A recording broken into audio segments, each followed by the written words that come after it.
Welkom by hierdie week se oordeenking. My gebed is dat jy weer in die afgelope tyd God in jou lewe gesien, gehoor en beleef het.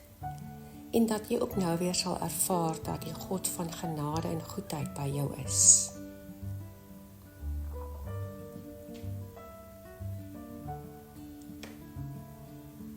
Derek Redmond, 'n Britse rekordhouer in die 400 meter, was na 'n tydperk van beserings en 9 operasies weer in topvorm.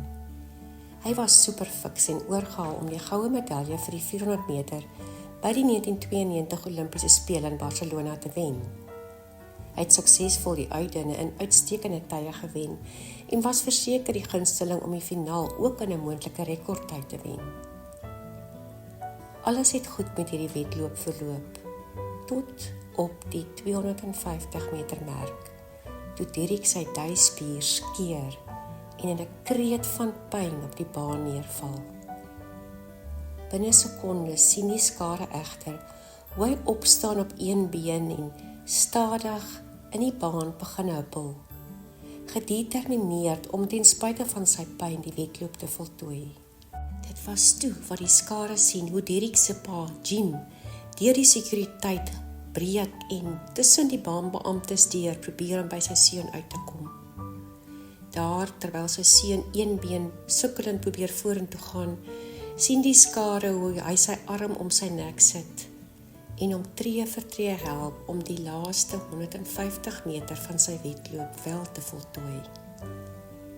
In hierdie tyd het die skare van 65.000 mense al soos een man opgestaan en die dapper atleet staande toegejuig. Menige het 'n traan gestort.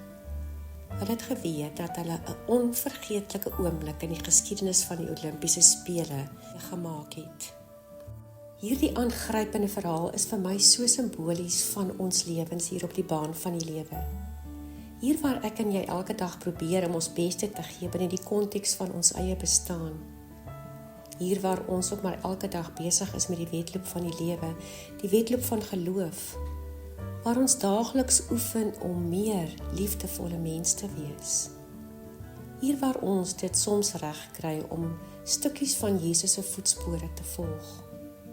Maar hier waar ons ook dikwels soms halfmas in ons geloof is en nie altyd lus is om die regte dinge op die regte tyd te doen nie. Hier waar ons soms erg struikel, droog maak, foute begaan, val. Hier waar ons soms neerplons in ons gebrokenheid. Hier is God by ons om ons weer te laat opstaan.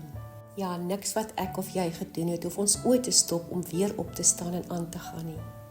Ons kan keer op keer, ongeag hoe verleë ons oor onsself is en hoe seer ons ook al gekry het, met die hulp van die Gees opstaan en aanhou hardloop. Want dis die Gees van God self wat aan ons die innerlike krag gee om, ondanks onsself, weer op te staan, weer te probeer, weer deur ons seer te werk, om weer te probeer om iets van onsself verander te gee. Dis hy van wie Jesus in Johannes 14 vers 16 sê, ek sal met die Vader praat, hy sal vir julle 'n helper stuur.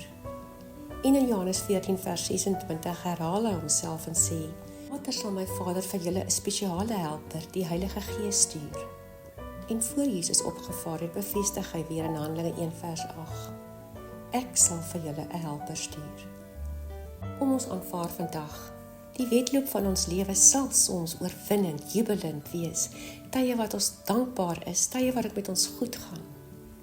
Maar ons weet ook dat ons tye kan kry wat die wind van voor is, wat ons val, wat die lewe dreig om ons moedeloos te maak, wat ons self baie droog maak.